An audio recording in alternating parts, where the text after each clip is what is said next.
Today's guest, Jenan Matari, CEO of Zaytoun Publicity and TEDx speaker. Your first public speaking appearance was a TED Talk? Yeah.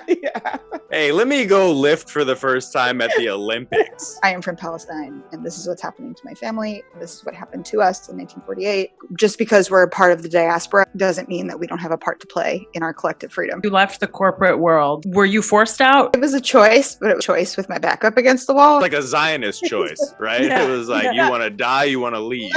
Right. They were putting their business first, and I got to put my morals and my family and like my existence first. I didn't want to leave completely. I just needed to do it on my own terms. Founded Zaytoun Publicity, specializes in representing BIPOC founders, entrepreneurs, artists, influencers, getting them the media coverage that they deserve. I started having really cool dreams. We got to talk about dreams. MLK Juniors in particular. Hello and welcome to episode 59 of the Palestine Pod, the weekly podcast where we break down the latest headlines dealing with Palestine from all over the world and bring you stories, commentary, and interviews with the aim of supporting the Palestinian struggle for justice and equal rights. I'm one of your hosts, Lara E. You might know me from Instagram as @GazanGirl, and I'm joined by my co-host, Mikey B. What's up, y'all? Mikey B on TikTok, Michael Schertzer on Instagram, and you can call me Mikey Intifada if you're upset that Big Thief canceled on Even Bigger Thieves. Before we get into today's episode, please like, comment, and subscribe if you hang out with us on YouTube. If you're listening on a podcast app, subscribe and leave a review. As always, you can find our full episodes and sources on Palestinepod.com. And if you want to get involved in the conversation, reach out to us at palestinepod@gmail.com and give us a follow on Instagram @thepalestinepod. Find us also on Patreon, where you get early access to the Palestine Pod episodes, an additional 1 to 2 podcasts per week, including the Patreon Pod. It's a little more laid back. We talk politics, Palestine, pop culture, and get a little more personal. We're also hosting our monthly Zoom happy hours for Patreon subscribers only. So really exciting stuff. Check us out on patreon.com/PalestinePod. Today's guest is Jenan Matari. She's a 2-time award-winning Palestinian storyteller and TEDx speaker. She is CEO of Zaytoun Publicity.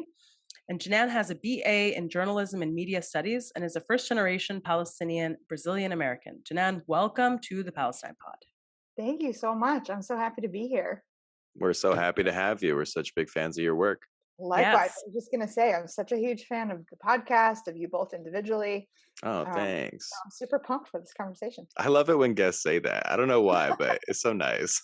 I mean, Everybody yeah. loves a good compliment. Yeah. Yeah. No, but like, I don't know. It would have been fine either way if you'd seen the podcast or not. No But like, idea who you were. yeah, Some people show up and they're like, "Are we filming this?" Like, is this... like... Dr. Nora Ericat was like, "Your name is Michael, right?" That actually did happen. I was like, "Yeah, that's cool. That's cool. I'm friends with your nephew. No big deal."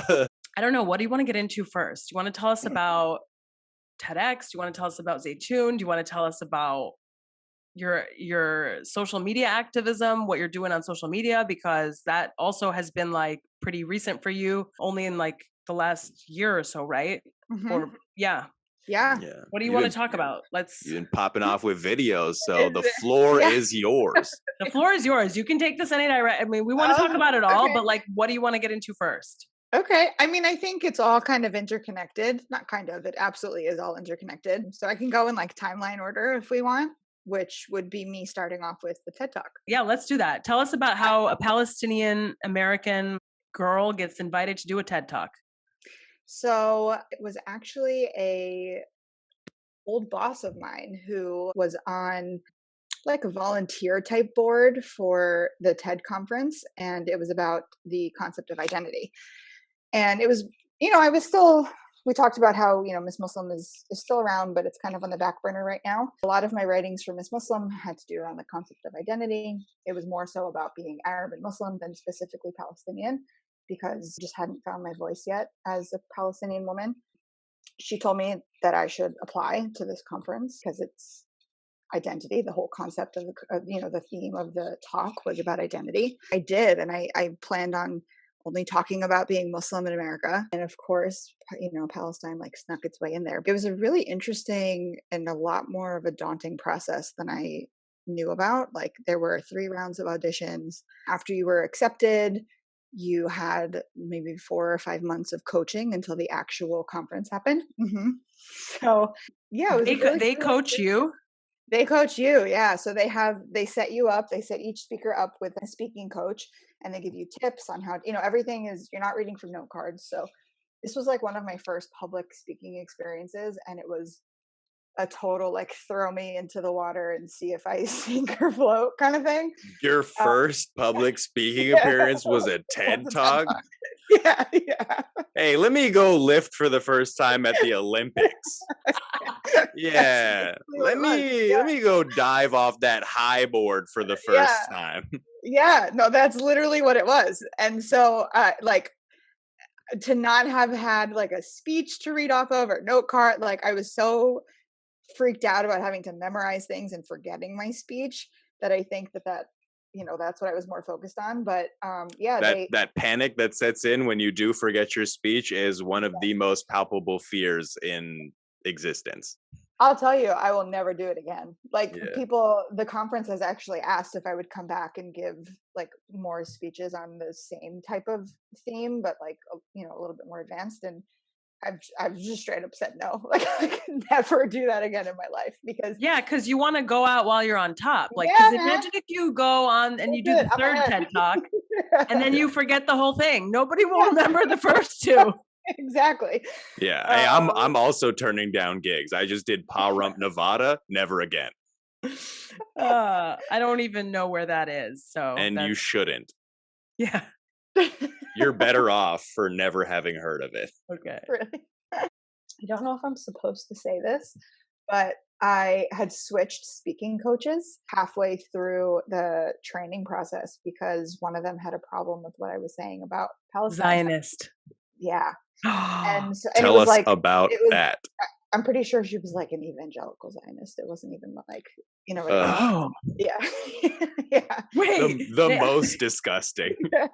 wait, Yeah. so they were like, was she trying to coach you like those televangelists? Like, He what told was me she? that I needed to take it out of my speech, that it was too political and that it was inappropriate. And I basically fought back. Mind you, it was like I had 2 lines about Palestine. You saw it. So, like, there Yeah. was literally 1 or 2 sentences about Palestine.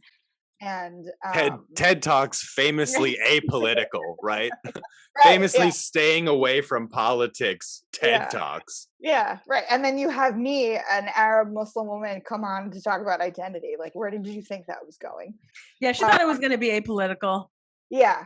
And so, I mean, the extent of what I said was basically like, people tell me that my identity and my place, my ancestral place of birth, like, does not exist, and it was something along that concept. And she was like, "This is too political. You have to take it out. That we're not, it's not appropriate." And I like went back and forth with her a little bit via email, and then finally, I just went to the head of the conference and was like, "Listen, you asked me to talk about identity. This is my identity. So you either get this part in the speech or you don't get the speech at all." They switched me right away. They were very apologetic. The conference itself was absolutely incredible. The feedback was amazing. All the other coaches, the judges, everybody that I worked with, aside from that one woman that I was assigned to, was really, really wonderful. And immediately they switched me to a different speaking coach who was really great. She was an Asian American, so she like totally understood the concept of identity and how important it was to talk about the truth.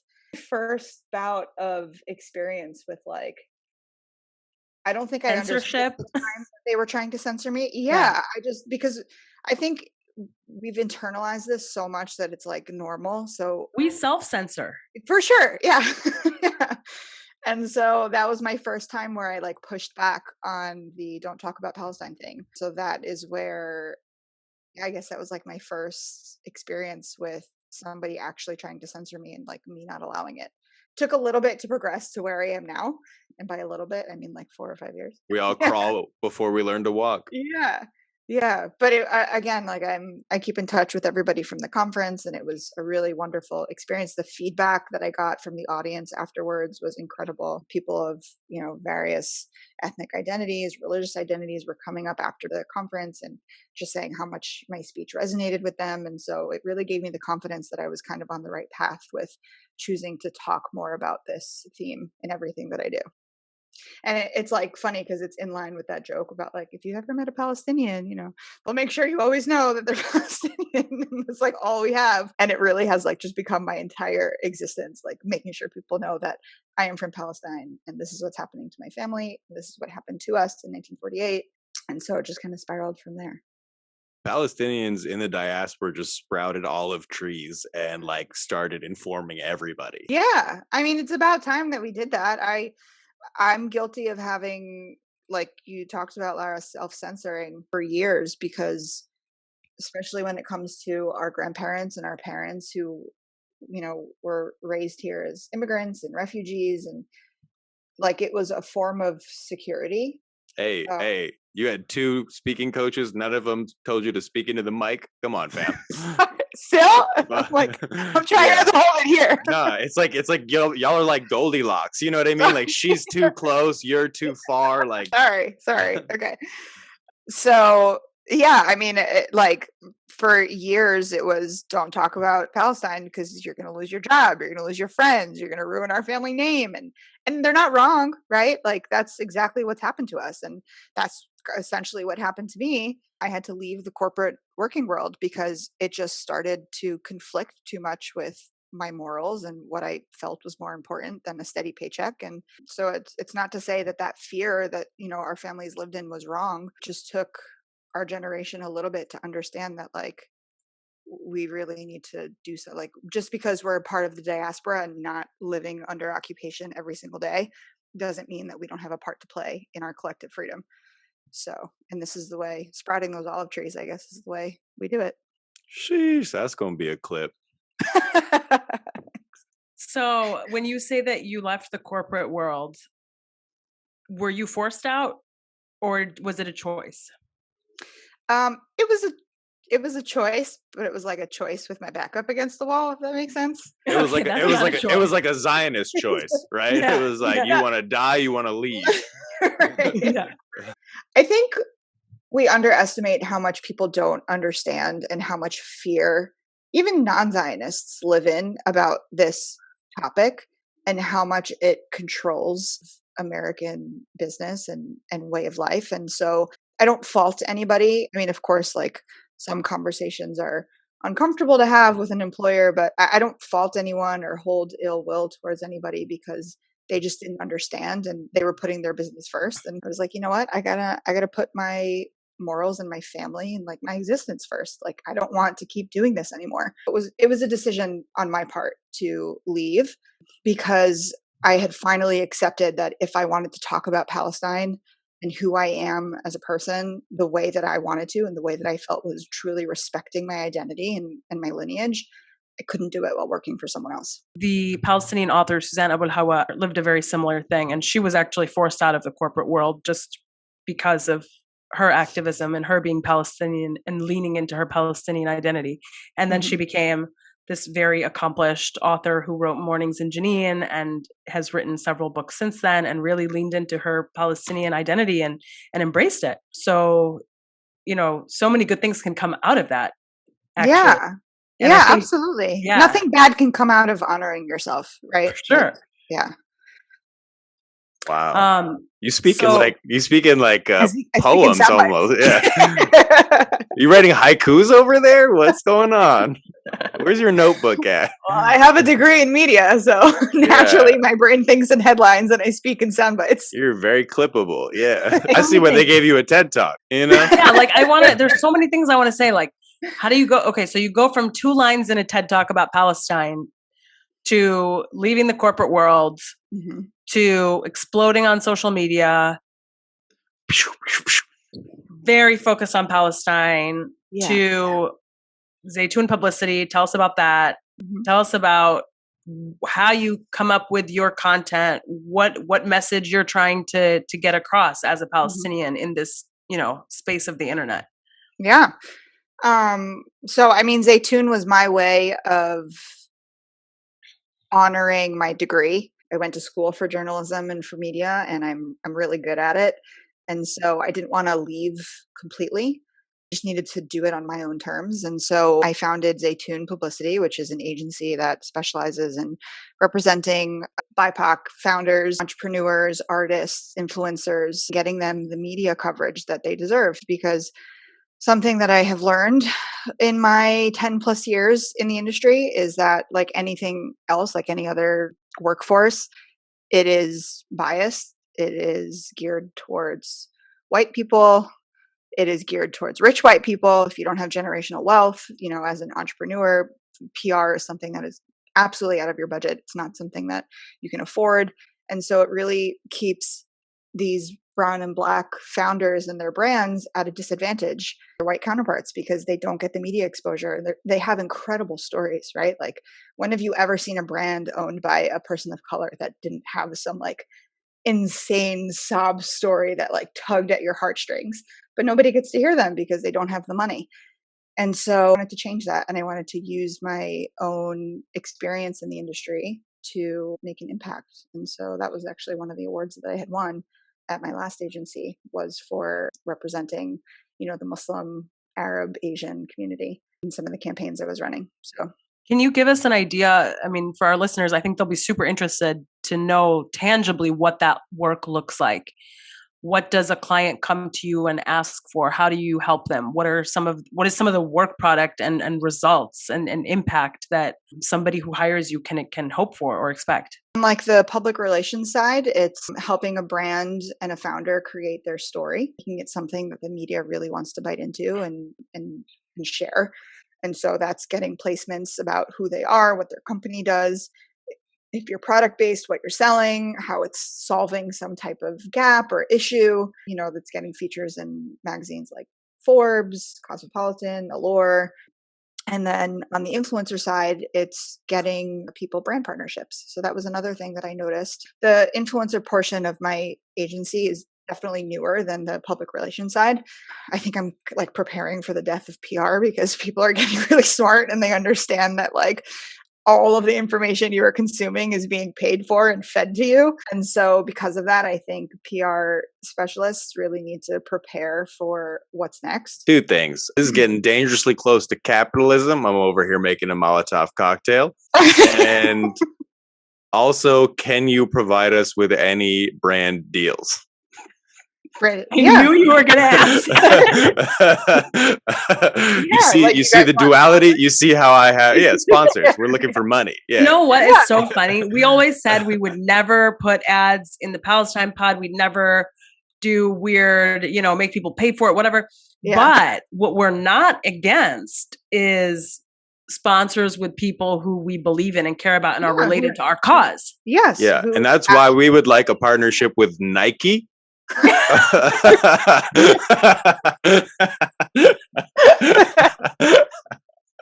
Have you seen all those tweets about like capitalism during Pride Month, where like one girl was like, I'm a Black queer woman and I had trouble coming out of the closet, and that's why I partnered with IKEA for Pride Month. Yeah. Big closets at IKEA. Yeah. A lot of space in there. I mean, listen, man, for as much as we all shit on capitalism, there's a reason why our parents came to this country, and it's in order to survive, you also have to make money. So I get it. Well, for a lot of Palestinians, it's because they were kicked out of Palestine. Right. They didn't have anywhere else to go, so they... Right.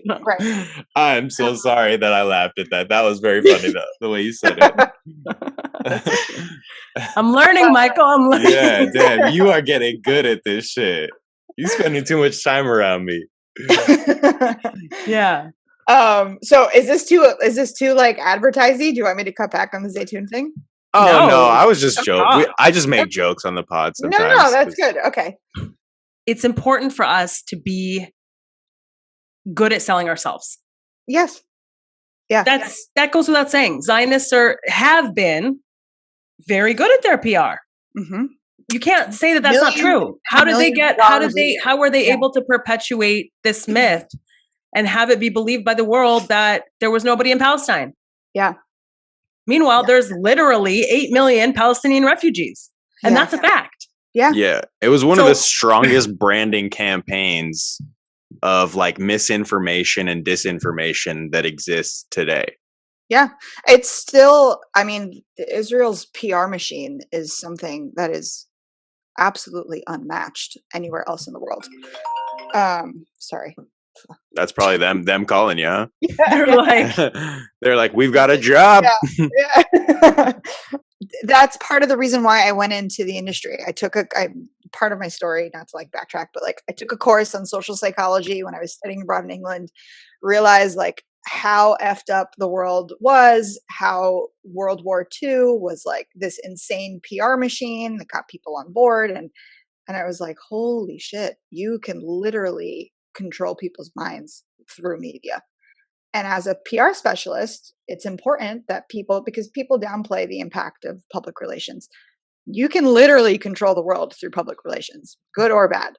And so it's important not to discredit that. And so going back to the whole like, it's very unequal, there is no equity in the industry, that's not an accident, that's on purpose. So when it comes to, representing influencers who are of backgrounds of color, like you can see there's a clear disparity in the way that they are managed. Like you have take like food bloggers, for instance, right?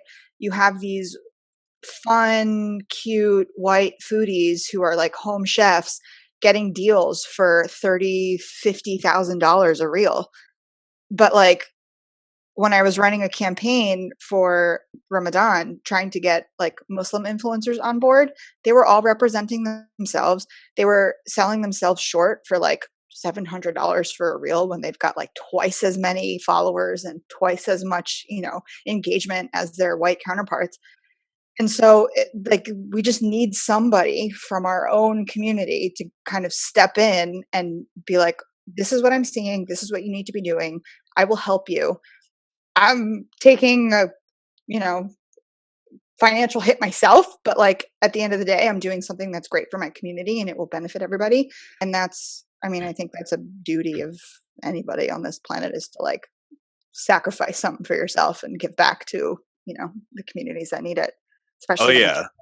Yeah. We understand that this pod is not a moneymaker.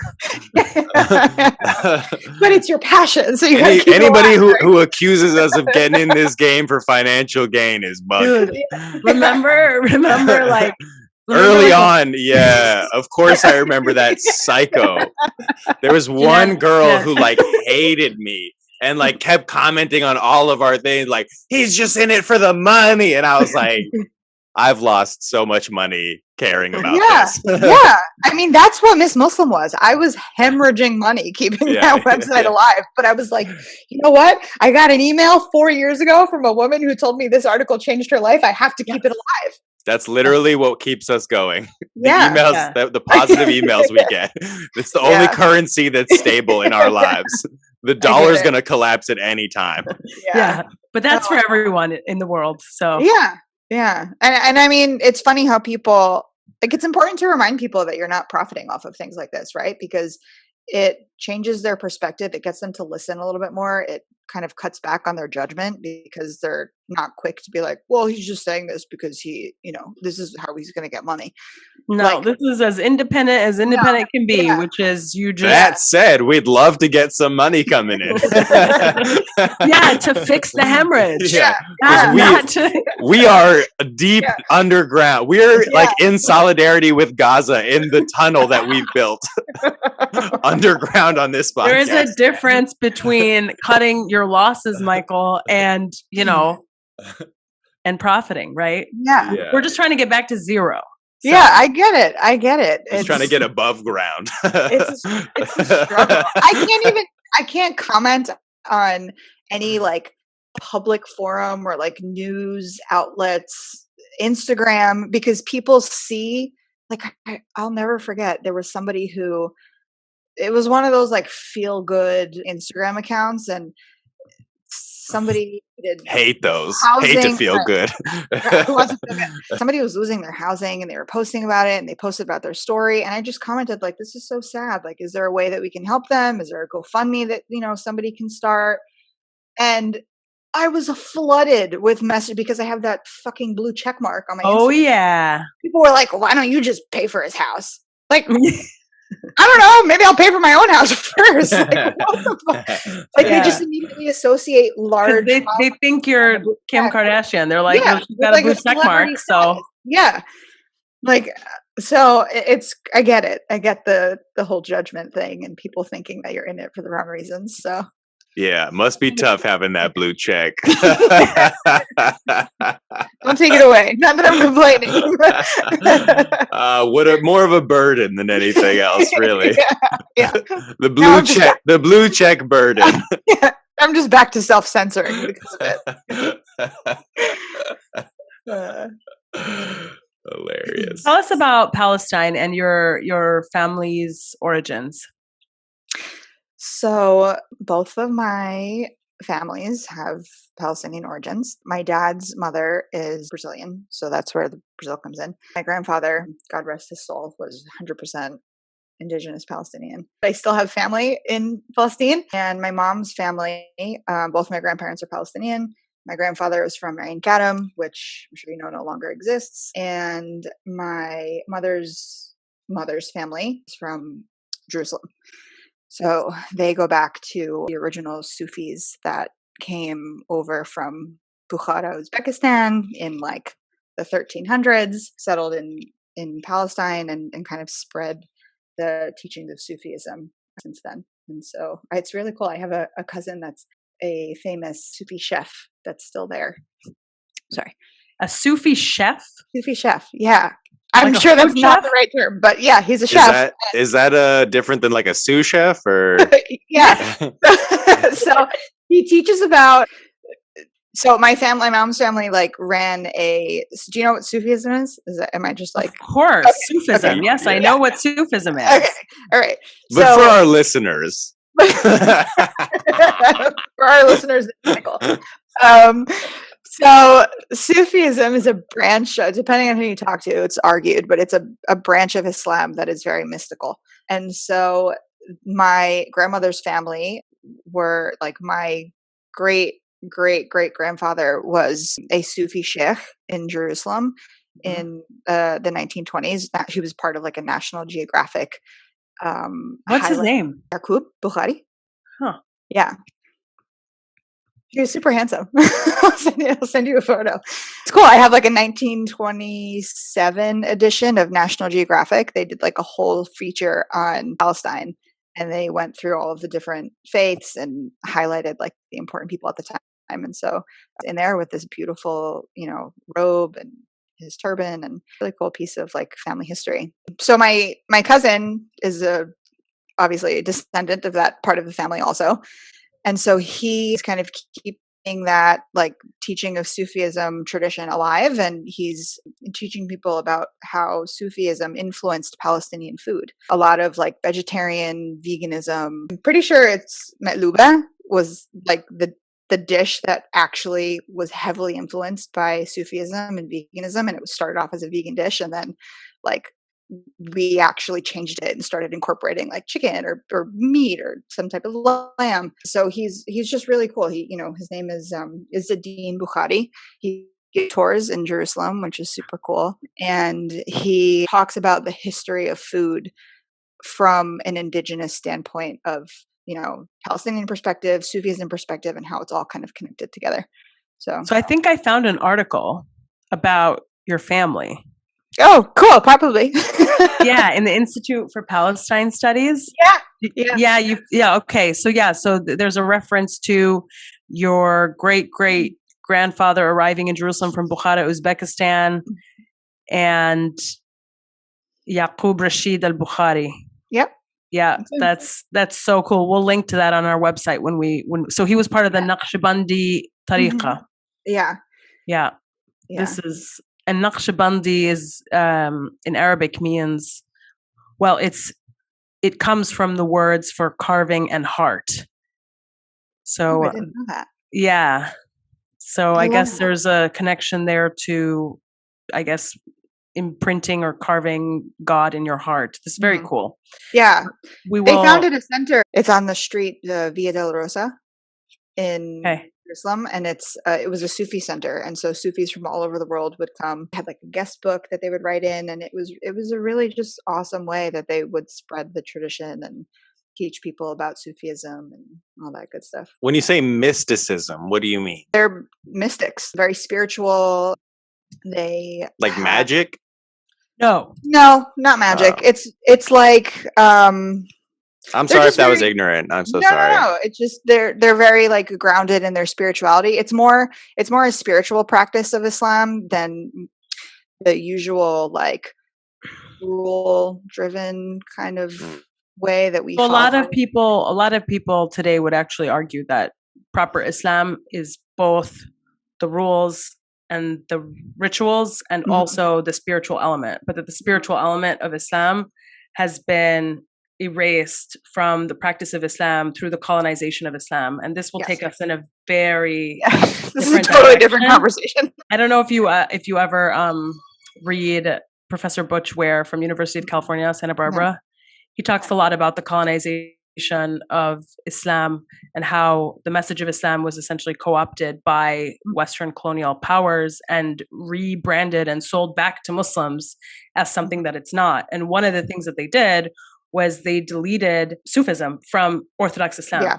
because Sufism, the Sufi element, the Sufi practice was what was liberating Muslims and making them impossible to control as a colonial subject. Yeah. So they said, no, Sufism is hereticism. It has nothing to do with Islam. And that came from these early Muslims rulers that were collaborating with colonial powers to rewrite essentially the message of the religion. They didn't rewrite the Quran or anything, but Right. they rewrote the way that the religion was understood by its followers. But anyway, that's neither here nor there. Hey, rebranding the religion and using it as a cover for Western colonialism? That sounds kind of Unique, similar. Where have we heard that story before? Yeah. No, it's cool. I'm excited to have that conversation with you because Yeah. I'm always fascinated by it. And like my mom and my grandma, like my grandma reads the coffee grounds. My mom has these really cool dreams. My aunt has these cool dreams. Yes. I started having Yes. really cool dreams. And so it's kind of cool to like trace it back to this lineage For that sure. was kind of forgotten. So We have to Yeah. talk about dreams. Yeah, We got to let's do talk about dreams. Dude, MLK mean- Juniors in particular. we're going to have that conversation, Jenan. I love that you know your family's origin going back literally hundreds of years. Like you know who your ancestors are. Yeah. You know, when I talk to my grandparents, they're like, we've been here since forever. So, you know, my mom was here and her mom was here, but we've all been here, but it's not like I can tell you that, okay, in, you know, the 1300s, this was my ancestor. I'm sure Right. somebody in my family can do that. Yeah. I just don't have that information. So It's if any of only my maternal it's only my maternal grandmother. Everybody else is very like that, where it's like, I don't know, like my grandfather from Ain-Kanem has just been in Ain-Kanem forever. Yeah. Like no idea how they like just sprouted up from the ground like indigenous Palestinians.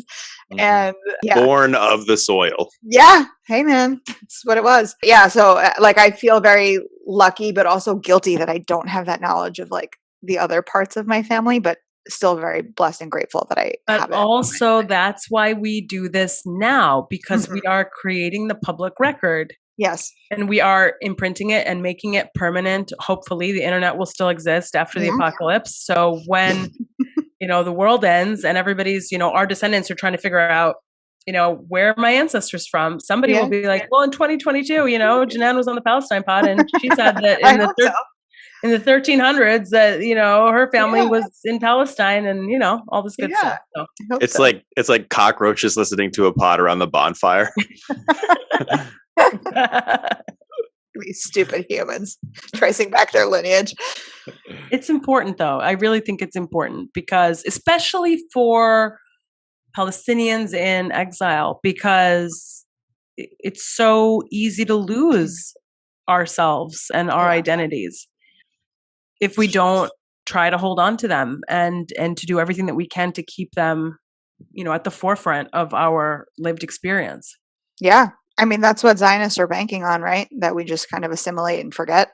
They're West banking on it.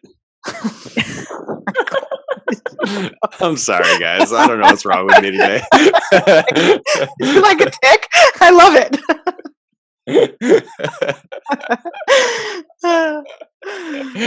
Usually I could like shut it off, but today it's like it's It full must be the force. vibe that I'm giving off. Michael, do you have any questions? Yeah, so we came up together on TikTok, and then like you started popping off on Instagram as well with your reels and stuff. What are some of the craziest interactions you've had with Zionists online? I mean, I just go on like a blocking spree now because I'm like, I just Yeah. can't. Aside from it being like, I cannot have my energy focused on this, it's also like, I'm a normal human being that also has a family, and I need to make sure that these people cannot see any of that. Coming up on the internet has definitely been a blessing and also kind of nerve-wracking just as a mom, because they're not light subjects that I'm covering. I mean, I'm making things funny because you have to laugh through your pain. There's a very, very fine line of like, when does this get dangerous and when should I like stop and really think about what I'm doing? Dangerous in the way that like, all right, whatever, I gave up my career. Like, what are these people actually hunting me in real life? Like, do I need to be concerned for? That's why I don't tell anybody where I live. I don't, I'm not the person that like checks in online. Like, you're never going to know where I am until like 2 weeks after I've left. And so, yeah, it's that's something that I definitely still struggle with, is like, am I actually putting my family in danger? Am I doing what my parents were like always concerned with just by literally existing? Like, there are a handful of reels where I've taunted the Zionists, where I've made like comedic content about them just to show people like what I'm dealing with, right? Like, because I'm not going to let it go unnoticed. But for the most part, all of my content is like about Palestinian culture, about identity, about my existence, about my family, about food. But It's we giving know people, that yeah, alone is enough to make Zionists yeah, it pisses them infuriated. off. Yeah.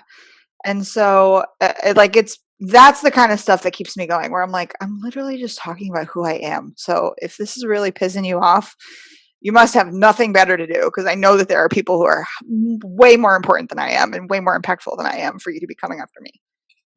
They've got a big budget. Oh yeah, they do. Yeah, they all get paid for. Yeah. Yeah. Yeah, There's it's really no weird. fish too small for them, because I remember when I started making videos, I had no followers on TikTok, Yeah.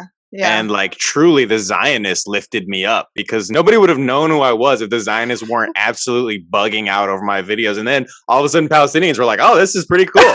Yeah. Yeah. Okay, so you are like real brave to keep going on TikTok. I don't touch TikTok. Oh yeah. I mostly yeah. just upload like clips of the pod, and occasionally I'll do videos if something is like, I made Yeah. a video about Shireen, but I All of it is Zionist rarely- bots or yeah. like these crazy, like I can't even keep up with it. At what point do you just realize that you're blocking the entirety of the app? And so that's why I've kind of stuck to Instagram and really like made that my thing. I feel like there are more meaningful conversations that have happened on that app. I don't disagree with you, but in Yeah. the same way that you're talking about how, we need PR specifically for Palestine, like we need people on TikTok holding it down, because Yeah. Zionists are running amok on that app. Yeah, it's insane. It's like, it's totally unchecked. Like, Yeah, at least Instagram, sometimes they check it. Like, occasionally, but not even still, we're having issues with Instagram right now, even in our back channels. So I understand. I used to not want to post, and I'm a public performer, so I kind of have to like promote the shows that I'm doing. I used to be like, hesitant about posting where I was going to be, and now I just put up my full schedule and I dare them to show up. Yeah, good for you. They almost, but I mean, I understand that's the privilege that I have as like a man. I don't have any kids. You know what I mean? Like, I know how to fight. Like I'm not.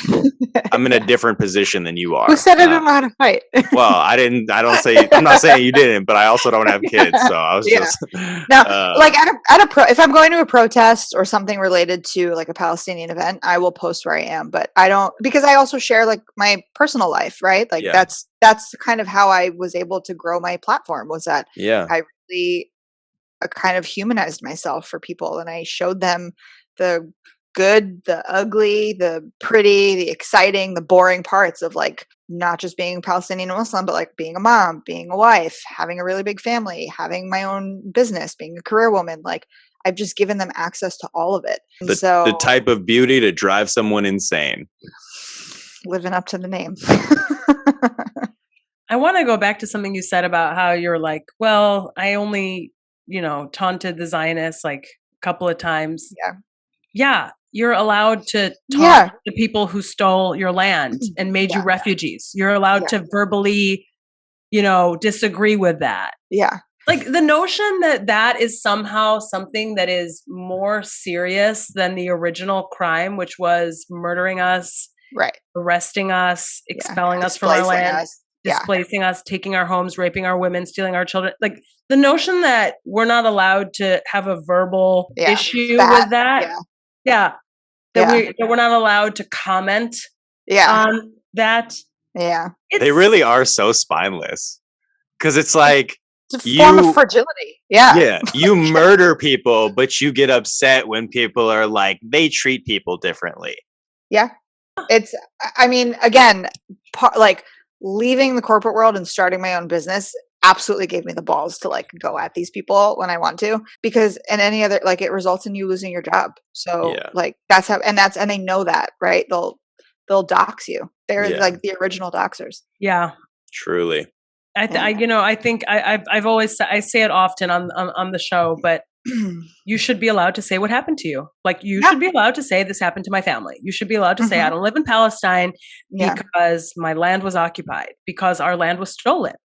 No, I think it's really awesome, the like variety of people that you interview, because it's like I always go into things with like the disclaimer of I'm not a historian, I'm not a politician, I'm not here to talk about that. Like I talk about identity, I talk about like who I am, what my family is. And so I think that that's a really important like topic that just kind of gets overlooked, is where Palestinians in the diaspora get to share their stories, and they're discounted a lot because, like I said, we're not there. We gaslight ourselves into thinking that our stories aren't important or that we're not a part of the struggle for liberation. And so I think it's always really awesome when people take time to, interview or have conversations with just like normal people, because we kind of discredit the impact that we can make. Yeah. Yeah. It's very much, for us, it's very much about the like experience as a whole and the perspectives as a whole. So it's important for us to talk to Palestinians on the ground to the extent that we have access to them and that they want to come on, and that, obviously we're an English language podcast, so sometimes language can be an issue, but we want to talk to Palestinians on the ground, and we do. We want to talk to Palestinians in exile, and we do. And we want to talk to people who are doing this just on social media and who don't have any, scholarly training, but we also want to talk to scholars, and we do. Cover as many bases as possible, but still deliver it in this way that is appealing to people. I think like oftentimes the scholarly world lives in its own world. And then like the TikTok world lives in its own world. And it's like, well, how do you get those two people? How do you get the scholars on TikTok? That's not what I'm trying to say either, because I don't want the scholars on TikTok. Dr. Noam Chomsky on TikTok. Yeah, it's a work in progress, but all of it is. Yeah, I think we've just started this work. I think that's also something important to recognize, is that for as much progress as we've made about Palestine and getting ourselves into mainstream media and content, like we're still very behind. We just started doing this, and so we got to give ourselves grace and know that we're going to screw up when we're learning, and that's okay. And as we joke about how you keep cracking jokes, Michael, but like that's the way you connect with people. And so as long as you keep it real, people are always going to listen, and they're always going to learn something because they can relate to you. That's honestly what is most important to me about this podcast, is just how real both Lara and I are. Like we are ourselves. And we don't pretend to be anybody else. Like I'm a dude who used to host open mics. You know what I mean? I keep that very real. And Lara is an international human rights lawyer. So nice buttoned up profession. Yeah. No, you have to keep it real. There's no other way. Anything that you do that's disingenuous is not going to do well. And so it's proof of like the way that you guys have taken off, the way that our individual accounts have taken off. People connect with realness, and that's the only way to do it. So. And it's also just cool to have a space where like Jewish people and Palestinians can have fun without any like pressure or like, you know, there's so much tension that exists. Yeah, without any Zionism. Yeah. With no Zionism. It'd be the world would be better with no Zionism, is what we're saying. World. That's the end of the Palestine pod. Thank you so much for joining us. See you never. Yeah. Cool. I think that's probably good. Yeah. Are you gonna end on that note? I love it. Yeah, I think for you real. should. That was a legit wrap. So Yeah. thank you so much that was for awesome. coming on the pod. Appreciate you. Appreciate all of the work that you're doing online and just how well you represent Palestinians. And let us know about a brand deal. You know what I mean? Because we do love I got money. you. Love it. All right, guys. Thank This you has so been much. so much fun. Thanks. Keep Yeah. in touch. And Absolutely. let me know if you need anything. Folks, that's been another episode of the Palestine Pod. Thank you all so much for listening. Go ahead and check out our full episodes and sources at www.palestinepod.com. Send us an email at palestinepod@gmail.com and follow us on Instagram at The Palestine Pod. Go ahead and check out our Patreon. We've got a bunch of cool things cooking over there. www.patreon.com/Palestine Pod. That's been another episode of the Palestine Pod. Thank you all so much for listening. Have a great day. Recording in progress. Drop the beat now.